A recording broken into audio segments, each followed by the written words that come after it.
Hello everyone, and welcome back to my channel, and welcome back to my Dune Awakening content. So today folks, I want to talk about something that was, I guess, right in front of my face that I never even noticed before, but it's on the Steam page where you go to wishlist the game and you see the information about Dune Awakening. Right now you can see I have it wishlisted, I'm following it and all that good stuff, and this is its main store page. If you'll scroll on down just a little bit, just past where they talk about the pre-purchase options and the pre-purchase packages, you'll see this little bitty section called content for this game, and I think the reason why I never saw it is because it's just so tiny you can't even really see it. If you'll click on that, you can go to what I want to talk about today, and that is the DLCs. The DLCs are already announced as part of what they told us was going to be the season pass, which would be something that we could buy after the release of the game to give us access to the next 4 DLCs, is what they told us in one of the live streams that we had recently. But I didn't never realize that the information about the DLCs was already posted. So this is super cool. And I wanted to make sure I showed you this and, you know, get a chance to let's look at it together and see it. The season pass contents are already announced and they have dates on them showing when they're coming. So the first one, it says, is a season pass is a pack of content that's released over a period of time. Steam will notify you when each of the item content is released. So as long as you have your preferences set, it'll let you know, but it tells you right here in the upper right hand corner of the graphic when it's coming. And it says this first one, called The Wildlife of Arrakis. One of the people on my Discord today posted this picture, and we were having fun talking about the horse and, you know, talking about how we wanted to take the horse dung and sell it on the market for fertilizer and all that kind of stuff. And we were going on and on about it, and I was going on about how I'd like to tame it and make it my pet and, you know, breed them and all that kind of stuff. And then it hit me, oh my God, this is a picture of a DLC pack, and I didn't realize what I was looking at, and that caused me to dig into the Steam page, and I realized here they are right here listed. So this one shows that it's coming May 2025, and it kind of gives you a description of what is going to be included. And the first one, it just straight up says it's cosmetics. Decorate your base with statues of the prominent wildlife of Arrakis, including Shai-Hulud himself. So you get the worm, you get the donkeys, and you get the little Muad'Dib mouse statue to decorate your base with. So those are cool. That's going to be the first DLC, and that's coming out right after the release. It's coming out May 2025. It may be as it releases, you'll have the ability to get it, or after, I don't know, because it doesn't give a definite date. It just says when, but May is the month that the game releases, so it has to be, you know, at some point right after the release, probably, because there's only a couple weeks left in the month of May after that, because the game technically releases on the 20th, unless you've bought early access and then you get in 5 days sooner. So I guess technically it could release on the 15th, which would give people that have early access to the game access to these cosmetic statues. Then the next one that's coming is called Lost Harvest. This one right here, it says it's coming October to December of 2025. So just a few months later, we'll have another one. And this one says it's going to be side story and cosmetics. So right here, it lets us know that it's going to have story elements involved in it. So that's really super cool. I think they're kind of thinking that around this time players are going to be looking for more content, because they've probably churned through the original story in the game by that time. So they're looking to add some more content via a DLC. So it's going to be a side story and some cosmetics. Kind of gives you an idea of what the story's about. A stranded harvester, a desperate crew, a secret that has been buried for over 10,000 years. So I guess this harvester is like 10,000 years old. I don't know, but that's really interesting, and that sounds like a very interesting story arc to embark on. Who knows how big and long of a story it is. But you'll see right here, if you just barely can catch this, you see the image of a person standing there, so that kind of gives you some scale as in how big this area might be in comparison to a person. So if you go into the harvester, there's no telling how big of an area it is, plus it could go underground and all kinds of stuff. There's no telling.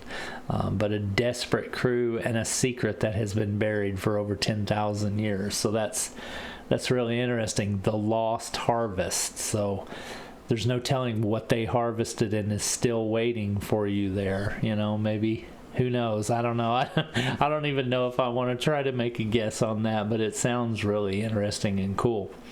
Then the third one that we're seeing here is called Raiders of the Broken Lands. That says it is coming January through March of 2026, and it does say that it is cosmetics. So the Broken Lands are a shattered plain of broken rock known for their fearsome raiders. So this obviously is the shattered plain of the broken rocks. And then, you know, when you're thinking about raiders, obviously, if it's going to be a cosmetic pack, then you're probably going to get some kind of wasteland-looking armor sets, some kind of wasteland-looking skins and swatches for your vehicles. Who knows? But it's going to be interesting, I think, and probably give you that kind of, I hate to say it, Mad Maxy type feel, maybe, I don't know, but they're known for their fearsome raiders, so they're probably going to be a crazy looking bunch, you know, that's just crazy and just all over the place, in your face type of thing. So that may be a look that a lot of people might be interested in, and it looks like it's going to be just cosmetics with no story element, I guess, because it just says cosmetics. So then the fourth one that they have listed here is called the Water Wars, and it says it is coming April through June of 2026. Now, this is interesting because it doesn't say whether it's going to be a story or just cosmetics, but it does say water is life. The water shipper families are at war, fighting for control of the polar caps of Arrakis.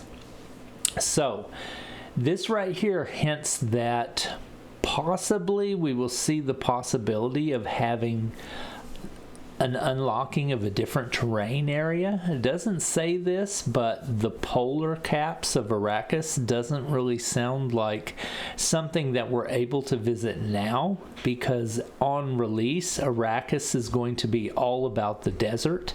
So the idea that we possibly could have a polar cap to explore sounds interesting, because what that would do is that would give the developers a chance to kind of change up the territory a little bit, change up the environment that the players are playing in, because by this time, April through June, if all we have seen is the desert that whole time with a little bit of like scientific underground laboratories and stuff like that for a change of scenery, this is going to be a welcome addition for sure, because there's a lot of things they could do with a polar cap region of Arrakis. They, you know, snow, maybe beasts that are suited to being in the snow, different kinds of armor sets. So you have furs and you have, you know, just heavy warm type clothing that you would have to wear, different survival mechanics they could possibly introduce with this expansion, because obviously you wouldn't have to be surviving the heat or stroke. You would be interested in surviving the cold, so then that could introduce different mechanics. It could also introduce different you know, kind of themed items and possibly different cosmetic swatches that we could apply to our vehicles and things like that to make them look more like they are suited for a polar type region. So that would be really interesting. Plus that, you know, they also could introduce new building styles or something like that, and this one could take that, if you know, that kind of mindset too. In the Broken Lands, you could introduce some different type of wasteland looking building style, and maybe this one introduce some kind of polar region building style that's different from the normal chome style that we're all accustomed to seeing by this time, because by this time that's going to be, you know, a year from release, so people are going to be desperately ready for a change of scenery at that time. Even though the whole game of Dune is built around the desert, if it's all you see for a year, I mean, you're going to be ready to see something a little different, and this could be the chance to get that. So it says about this content, it says, looking to get more out of your time on Arrakis? Dune Awakening Season Pass includes 4 DLCs, starting with the Wildlife of Arrakis, which will be released together with the game. Okay, that answers that question right there. And introduces statues of iconic creatures that live on Dune. Secure your access to all 4 DLCs with the Dune Awakening Season Pass. Dune Awakening Season Pass.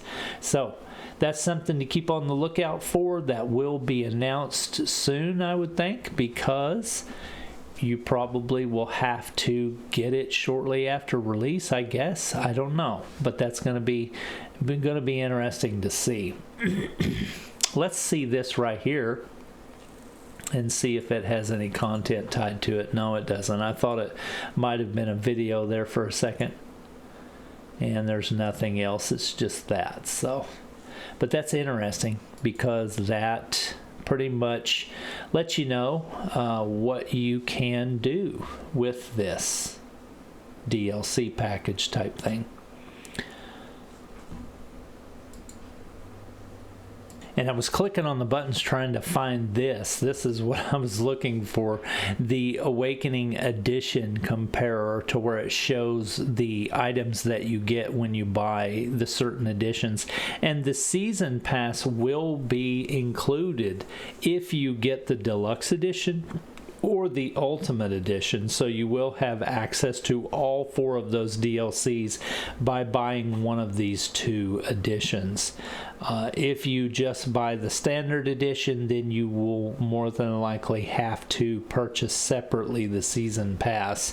And honestly, if you're planning on getting the Season Pass and you're getting the Standard Edition, you might as well just go ahead and get the Deluxe Edition, because by the time you factor in the cost of the Season Pass that you're going to have to purchase separately, you're going to have spent almost the exact same that you would have spent with this one.